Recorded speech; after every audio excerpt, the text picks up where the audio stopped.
સામે ધરણા કરશે। એવું તો શું થઈ ગયું અમદાવાદમાં કે મેયરના ઘર સામે કોંગ્રેસે ધરણા કરવાની ફરજ પડી રહી છે અને આવી ચીમકી કોના દ્વારા ઉચ્ચારવામાં આવી છે, તમામ વિશે વિગતે ચર્ચા કરવી છે। નમસ્કાર, તમે જોઈ રહ્યા છો ચક્રવાત ન્યૂઝ, હું આપની સાથે હેમલ।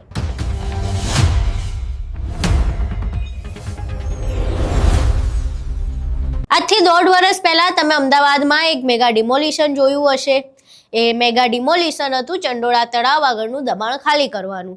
જ્યારે પહેલી વખત ડિમોલિશન હાથ ધરવામાં આવ્યું ત્યારે કોર્પોરેશન દ્વારા એવું કહેવામાં આવ્યું હતું કે અહીં કથિત બાંગ્લાદેશીઓ રહે છે અને તેમને દૂર કરવા માટેનું આ ઓપરેશન હાથ ધરવામાં આવ્યું છે। પરંતુ બાદમાં બાંગ્લાદેશીઓ તો ખૂબ જૂજ નીકળ્યા, પરંતુ જે 5000થી વધુની વસ્તી ત્યાં રહેતી હતી તેમને જે ઘર વિહોણા કરવામાં આવ્યા તેના માટે કોર્પોરેશન દ્વારા એવું કહેવામાં આવ્યું હતું કે ઈડબ્લ્યુએસના જે મકાનો છે એમને ફાળવવામાં આવશે। જોકે એ વાત વીતી એના 1.5 વર્ષ થઈ ગયા, હજુ સુધી ઈડબ્લ્યુએસના મકાન ફાળવવામાં નથી આવ્યા। એને લઈને કોર્પોરેશનની જે બોર્ડની મીટિંગ મળી હતી તેમાં જે કોંગ્રેસના પૂર્વ વિપક્ષના નેતા છે એવા શહેજાદ ખાન દ્વારા આ મામલે અવાજ ઉઠાવવામાં આવ્યો હતો। સ્ટેન્ડિંગ કમિટીના ચેરમેનને કહેવામાં આવ્યું હતું કે જો હવે આ મામલે તેમને મકાનો ફાળવવામાં નહીં આવે, કારણ કે એ લોકો પૈસા આપવા પણ તૈયાર છે, તેમ છતાં જો ઈડબ્લ્યુએસના મકાન એ લોકોને ફાળવવામાં નહીં આવે તો પછી હવે ધરણા સીધા મેયરના ઘર સામે કરવામાં આવશે। અહીં સાંભળીએ કે શહેજાદ ખાન આખી ઘટનાને લઈને શું કહી રહ્યા છે। चंडोला विस्तार में आप लोगों ने डिमोलिशन किया था, उस बात को 1.5 साल पूरे होने आए। बांग्लादेशी बताकर आपने भारतीय नागरिकों के घर को भी तोड़ दिया, हजारों परिवार को आपने बेघर कर दिया। देवांग भाई उस समय स्टैंडिंग कमेटी के चेयरमैन थे। स्टैंडिंग कमेटी में ठहराव होता है कि ईडब्ल्यूएस के तहत सारे पीड़ितों को उनके घर दिए जाएंगे। अहमदाबाद म्युनिसिपल कॉर्पोरेशन के अधिकारी फॉर्म बाहर निकाले थे। सर बात तो मेरी बात ही नहीं पूरी कर रहे। एक ईएमआई भरવાનો હતો એ પ્રમાણે લોકોએ કોઈ કાર્ય કરી નથી। सर बात तो सुन, अब बात तो सुन, बात ही नहीं सुन रहे हो आप। अब बात मेरी बात को खत्म ही नहीं किया। मैं कुछ गलत बोल रहा हूँ तो आप मुझे आगे पकड़ लेना मुझे। सर देवांग भाई ने स्टैंडिंग कमेटी चेयरमैन थे, उन्होंने ठहराव किया स्टैंडिंग कमेटी में कि सभी लोगों को ईडब्ल्यूएस के तहत मकान दिए जाएंगे। सारे ही जो परिवार थे, जो पीड़ित भारतीय परिवार थे, उन्होंने अपने फॉर्म भरे। 7,500 रुपए सबसे डीडी लिया गया।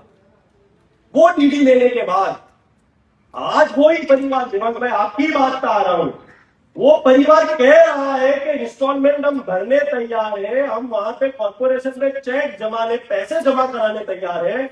कॉर्पोरेशन उन्हें माननीय मेयर से 1.5 साल पूरे होने आया, एक भी पीड़ित परिवार को अभी तक मकान नहीं दिया गया है। 5-5 हजार लोगों के घर को डिमोलिशन कर देते हो और फिर एक भी इंसान को मकान ना दिया जाता हो।